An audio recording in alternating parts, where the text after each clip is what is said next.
Mon premier concert que j'ai fait en Afrique réellement avec Shinsekai, c'était en Côte d'Ivoire, au Palais de la Culture en 2016. Et réellement, ouais, non, là à ce jour-là, je me suis dit réellement, si je pouvais faire toute ma vie tourner en Afrique et faire que des concerts en Afrique, franchement, je le ferais parce que c'était vraiment une expérience de fou.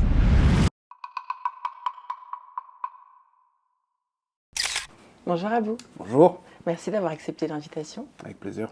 Du coup, on est là pour discuter un petit peu de ton parcours Mhm. et de l'audiovisuel africain. Oui. Donc j'en profite pour remercier My Bouquet Africain qui permet cette rencontre aujourd'hui. Mhm. Il y a des petites choses à manger, j'ai pris la liberté de commander plusieurs choses. Tu te sers? Et t'as très bien choisi. Cool. Du coup, tu as commencé la musique en 2006, c'est ça? J'ai commencé la musique, ouais. Réellement, on va dire, franchement, c'est un truc de quand j'étais petit, hein. Vraiment, Ok. quand j'avais 12 ans, 13 ans, donc ouais, à peu près 2002, 2003. Et bon, c'était vraiment un truc pour le délire avec mes copains et tout ça. Et Ok. on est d'un quartier où il y avait pas mal de gens qui rappaient, nos grands frères rappaient. Donc ça nous a donné un peu envie de les imiter, tout simplement. Ok. Et au fur et à mesure, je me suis professionnalisé. Bon, j'ai fait un premier groupe. Et bon, on aura l'occasion d'en discuter. Mais oui, j'ai commencé à peu près à cette période-là. Ok. Et du coup, est-ce que tu peux nous expliquer un petit peu est-ce qu'il y avait de la musique à la maison est-ce que c'est quelque chose dans quelque... Enfin, t'as baigné dedans ou c'est quelque chose qui est venu t'attraper Franchement, paradoxalement, pas du tout. Moi, Ok, je viens pas du tout d'une famille où on consomme de la musique. Je saurais pas te dire c'est qui l'artiste préféré de mon père ou de ma mère. d'accord. C'est des gens qui sont dans la prière. C'est des gens qui sont dans la prière, tu vois. Donc, non, Il en faut. ils sont pas trop dans la musique. Donc, ouais, tout ce que j'ai appris, bon, j'ai dû l'apprendre un peu dehors, tu vois. Bon, concernant la musique, tu vois. Ouais, J'ai dû l'apprendre un peu dehors par le rap. Et le rap, ça a été vraiment la porte d'entrée pour que je découvre tous les autres styles musicaux, tu vois. Et puis après, c'est les rencontres qui font que ton, ton, bah, ton, ton, tout ton panel de connaissances musicales, il évolue. ouais, ok. Mm. Et du coup, toi, justement, à cet âge-là, 12-13 ans, Mhm. c'était quoi un peu tes influences? Bah, T'écoutais quoi? le rap tout simplement, parce que bon, mon grand frère en écoutait, Ok, mon grand frère rappait aussi, et on vient d'un quartier où, comme je t'ai dit, il y avait pas mal de rappeurs, notamment la section d'assaut, Barakadama qui était mon voisin, tu vois, on habitait dans la même rue, et voilà quoi, mes parents, vu que mes parents sont sénégalais et que son père est sénégalais, donc tu vois, nos deux familles, elles se connaissent ça, depuis que je suis né en vrai, tu depuis vois, toujours, quoi. depuis Ok, toujours. Donc bon, lui c'était un peu comme mon grand frère, il rappait, donc ça nous a donné un peu envie de rapper tout simplement. ok. Et du coup, après la formation de ce groupe-là, donc en Ouais, 2006, ouais, il s'est passé plein de choses par la suite. Il y a eu des rencontres quand même qui ont déterminé ce que tu fais aujourd'hui. Est-ce que bien tu sûr. peux m'en parler un peu? Mon premier groupe, il s'appelait Classe X et c'était vraiment un groupe avec mes amis d'enfance, tout simplement. Après, bon, la vie a fait qu'il y en a certains qui ont continué, d'autres qui ont moins continué. Ok. Moi, j'ai toujours persévéré dans ma lancée parce que réellement, je pense que c'est l'une des choses que je fais le mieux, tu vois, tu vois, Ok. dans ma vie et c'est ma passion, tout simplement. C'est vraiment la chose pour laquelle, tu vois, je ne me fatigue jamais. Donc, j'ai continué. Et l'entourage que j'avais, donc ça veut dire section d'assaut, qui eux ont continué aussi sur le chemin, tu vois. Donc j'ai suivi un peu leur giron. Et c'est comme ça que j'ai rencontré Dadju, tu vois, qui est le petit D'accord. frère de Gims. Parce que Gims, il venait un peu de mon secteur, tu vois. Bon, Ok. moi j'étais du 9e, lui il était du 10e, mais vraiment, on était vraiment collés, quoi. Vraiment en 5 minutes, il y est. Donc lui, il faisait partie de section d'assaut. Mais Dadju, son petit frère, lui, c'était son demi-frère. Donc, il venait pas de notre secteur, en fait, tu vois. Donc, c'est D'accord. pour ça que je l'ai rencontré sur le tard, tu vois. Plus Donc, tard. ouais. Donc, c'est pour ça que, Ok. ouais, au fil des années, après, on s'est rencontrés, ouais. On a formé un groupe ensemble, Voilà. qui s'appelle Shinsekai, tu vois. Ça a été réellement mon premier succès, on va dire. C'était réellement mon premier succès, ce qui m'a amené à connaître le monde de la musique professionnelle, à faire des concerts, à voyager, à passer en radio. Ok. Vraiment, quoi, les grands débuts, quoi. Les grands débuts, et oui, on a fait 3 projets ensemble, et puis voilà, hein. Ouais, c'est Franchement, ça, deux c'était... Ouais. mixtapes et un album? Exactement, ouais. Ok. 2 mixtapes et un album, et vraiment, c'était le début de tout. On a tout connu ensemble, et oui, notamment les premiers concerts en Afrique. Ben oui, j'allais y venir, du Bah coup, aller ouais, jouer au bah ouais, pays comme ça. exactement, ouais. Qu'est-ce que t'as ressenti? Bah franchement, Jusqu'à ce jour, mes meilleurs concerts, moi, ça a toujours été ceux en Afrique parce que tu as vraiment quelque chose de différent. Ok. Tu as quelque chose. Enfin, tu as une passion et même une chaleur humaine que tu retrouves rarement dans les autres pays. Et puis, enfin, je sais pas, moi, c'est. Moi, je porte l'Afrique dans mon cœur, tu vois, donc ça me fait toujours plaisir d'y retourner et, euh, et de faire de la musique là-bas, quoi, tout Yes. simplement. Et puis, les gens sont talentueux en Afrique, tu vois. Les Ah gens sont ça. talentueux, le public, il est beau, et puis, franchement, non, je kiffe, réellement, je kiffe. Ouais, c'est cet échange, cette connexion Exactement, tu avec vois. le public, quoi. Exactement, Ok. exactement, tu vois. Donc, voilà, et ouais, notamment, un en particulier, vraiment, mon premier concert que j'ai fait en Afrique réellement avec Shinsekai, c'était en Côte d'Ivoire, au Palais de la Culture en 2016. Et réellement, ouais, non, là à ce jour-là, je me suis dit réellement, si je pouvais faire toute ma vie tourner en Afrique et faire que des concerts en Afrique, franchement, je le ferais parce que c'était vraiment une expérience de fou. Ouais. Trop bien. Ok. Et du coup, à un moment donné, tu t'es dit, ou l'opportunité s'est présentée peut-être de faire un petit bout de chemin tout seul. Avec Deadjour, on s'était toujours dit qu'à partir d'un certain moment, on ferait, tu vois, des projets solo. Moi-même, avant de faire Shinsekai, j'ai fait un groupe, ensuite j'ai fait un projet solo, et ensuite j'ai refait un groupe avec Ah Dadju. ok. Ouais, ouais, ouais. Et donc, ouais, non, au final Donc ça s'est fait assez ça s'est naturellement au fait assez final. naturellement, tu vois. Ça s'est fait assez D'accord. naturellement. Et du coup, voilà, hein, j'ai recommencé à faire mon petit bout de chemin. Je suis retourné en studio. Il y a toujours une période de transition parce que quand tu as pris l'habitude de travailler 5 6 ans en groupe et que tu retournes en solo, donc il y a quand même une réadaptation dans ton process créatif. Mhm. Et, mais après, c'est pour le bien parce que, bon, voilà, quoi, tu peux amener ton. Bah, tu as plus de liberté, quoi. Tu peux amener ton truc un peu différemment et un peu plus pleinement. Mhm. Et du coup, ça m'a mené à faire un premier album qui s'appelait Ghetto Chic.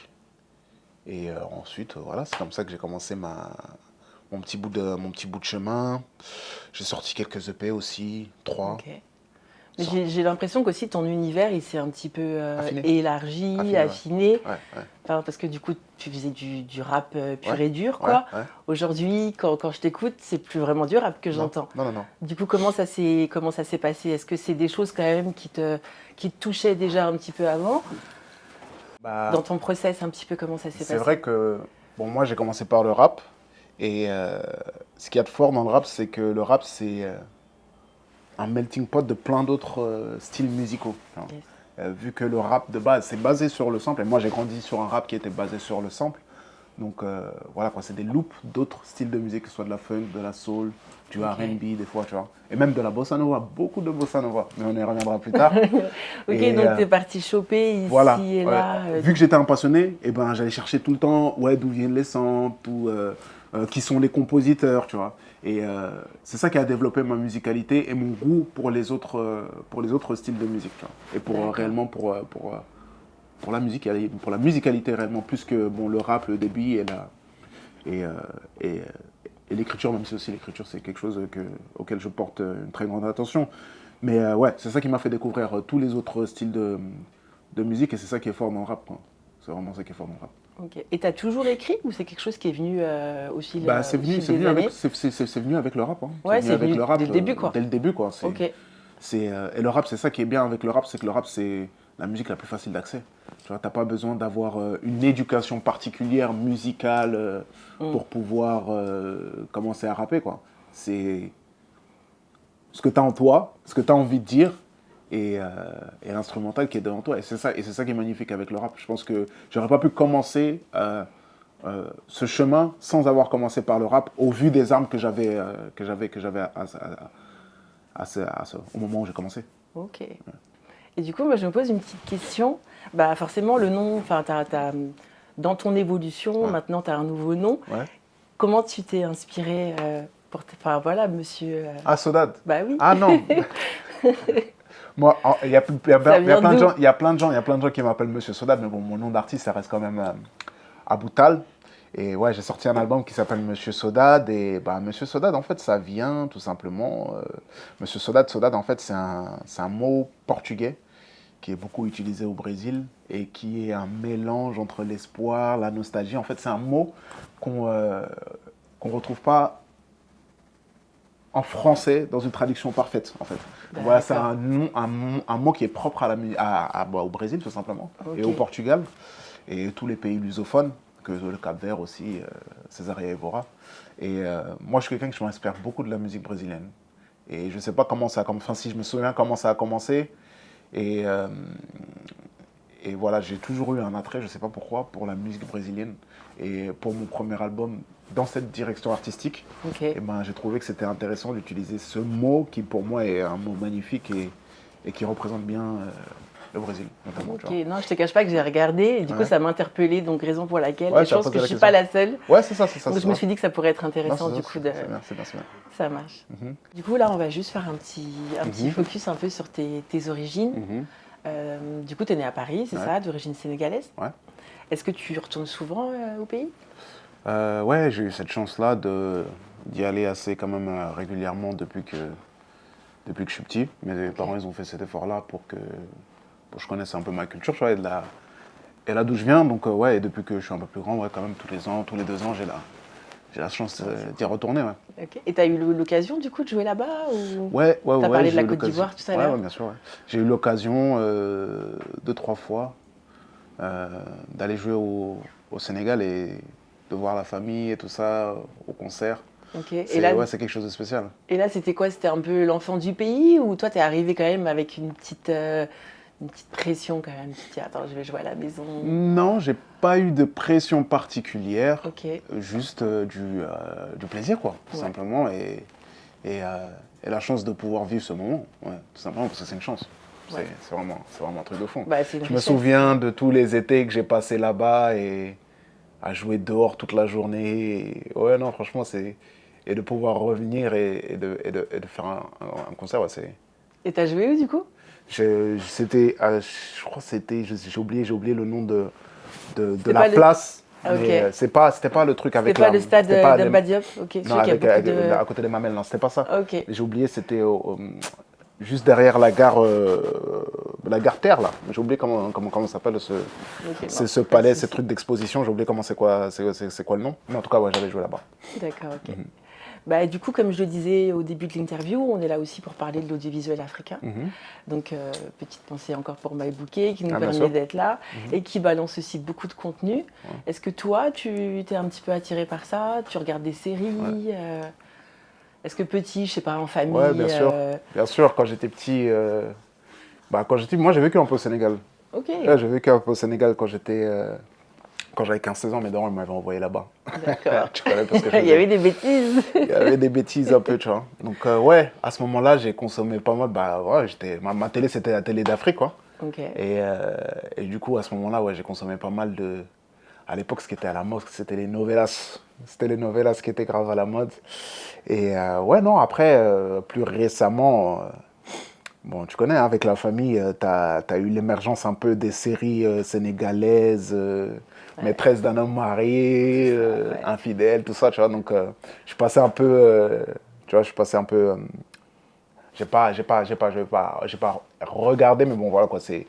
J'ai aperçu, forcément. J'ai aperçu, quoi. J'ai aperçu, mais d'ailleurs, ça, c'est une bête de chose, ça, parce que quand j'étais plus jeune, du coup, c'était quelque chose que je voyais moins. C'est quelque chose que je voyais moins, et... Pour parler du Sénégal et pour parler de l'émergence des séries, tu vois, franchement, ça c'est quelque chose dont je suis grave fier, parce que je vois que c'est pas forcément que des Sénégalais qui regardent aujourd'hui les séries sénégalaises, donc il y a peut-être quelque chose à faire. Ok. Il y a peut-être quelque chose à faire. Ça marche. Bah, si tu veux bien, je vais te montrer un petit extrait. C'est les coups de la vie, donc hop, et puis on en reparle après. J'en ai marre d'être celui-là qui a toujours raison. Tu es toujours là pour ton boulot, mais jamais pour nous. Chérie, arrête de dire ça. Tu sais, j'essaie de tout gérer, mais c'est compliqué. Tout gérer? Comment ça, tout gérer? Je ne vois pas tes efforts. Arrête de raconter n'importe quoi, Jordan. Mon travail me permet de m'affirmer. Je suis une femme, j'ai le droit d'avoir des rêves, non? Tes rêves? Et les miens? Et ceux des camélias? Sois pas égoïste, c'est pas que toi qui compte là. Arrête de dire ça. Tout ce que je fais pour nous. Et sauf erreur de ma part, depuis le début, tu as toujours été au courant de mes aspirations professionnelles. Coupé comme ça. J'étais dedans. Hein. Ouais, j'ai vu. Est-ce que je peux avoir ton retour? Qu'est-ce que tu en as Franchement, pensé? Déjà, franchement, la qualité de production, elle est là, quoi. La Ok. qualité de production, elle est là. La qualité d'acting aussi, elle est là.